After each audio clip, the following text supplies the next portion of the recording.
You would describe yourself as awake or part of the awake community. Yeah. Can you elaborate on what that means? Sure, I can.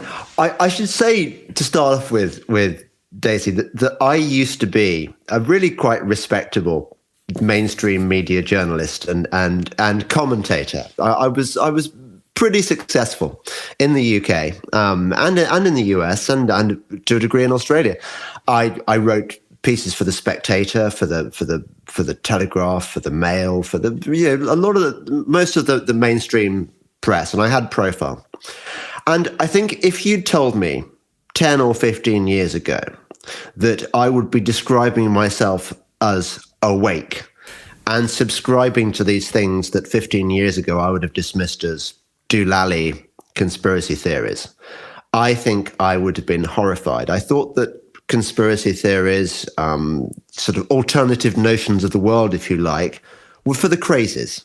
And there were sad people who spent their time on the internet, trawling through obscure parts of the internet, looking for evidence of conspiracies where I would have been sure 10 years ago did not exist.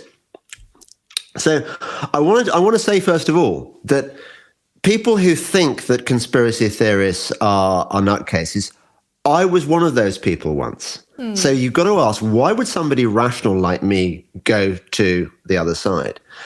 And there were various staging posts in my awakening. One of them was when, about 15 years ago, I started writing a book about the environmental movement, about environmentalism.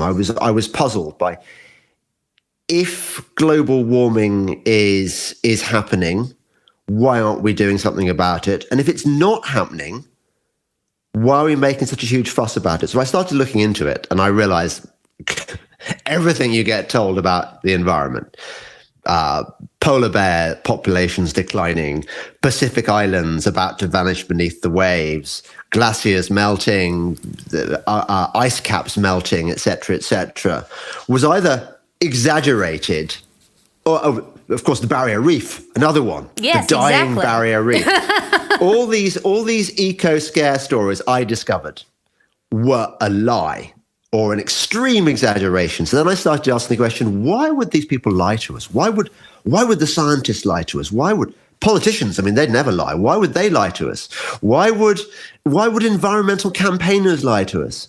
And I realized, as I researched this book, that the world was not as I thought it was, that the media was not telling us the truth. And I thought that, as a journalist, I thought the job of a journalist was to speak truth to power. That the scientists were not telling us the truth, and I thought scientists were there to do science.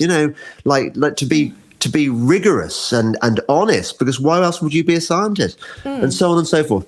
And this was the beginning of my journey of understanding that the world is much, much more corrupt and, frankly, evil than we are taught when we're growing up. Our parents feed us this story about the world in good faith.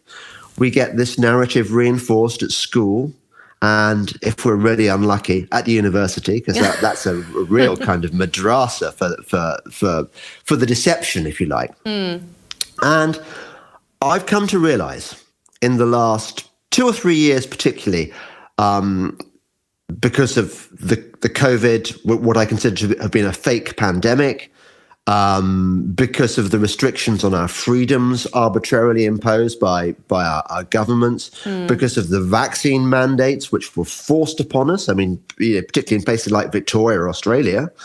Oh, it was hideous. And I realized that we are heading towards a global tyranny, which has been planned over not just decades, but probably centuries and perhaps even millennia by a psychopathic ruling elite, which has governed the world in one form or another over generations.